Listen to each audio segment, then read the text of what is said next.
new cord I installed. This is an airflow. And what happened, the wires broke right here where the rotor is. So I soldered, you know, not an expert, but I did the best I could and soldered it on. Taped them up so they don't rub together. And then when I put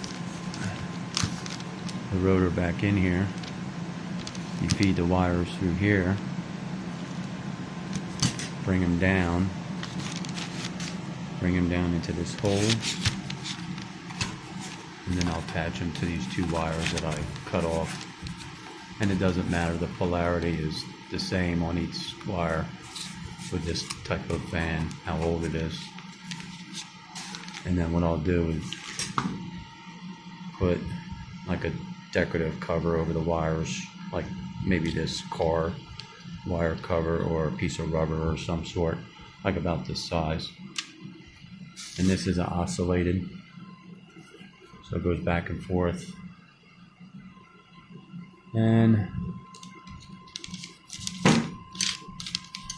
take this off,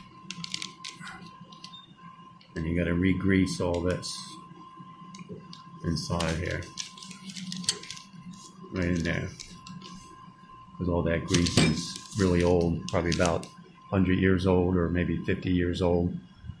Take all that grease out, which I already did, and then put all new grease in, and then that's for your gear here. Just clean it up, and you know, you could take a little steel wool to this, just to lightly, and a steel wool to this part on the inside, very lightly. Don't touch all these wires and stuff. And then put it all back together, and it'll be like new. Last another 100 years. So there you go.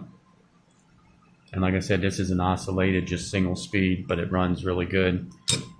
And it's got the 6-blade fan, which is nice because it gives a lot of air. Nothing like the old fans, antique fans. Antique fans are the best. The only thing is you can't, of course, stick your finger in here, or your hair. If you have long hair, you don't want to stand by this fan with long hair because it'll suck it in and cut your hair and wind it up in there. But you don't want to play dumb, you just be careful. I'll make another video when it's working and when it's all completed. It's not going to be 100%, but you know, it looks good. I got this wire off of an old iron, and I did that I think 6 months ago. And now I'm putting a new wire here with a little bit of slack so that when it turns, it doesn't pinch. And it's called an airflow 9-inch fan. All right,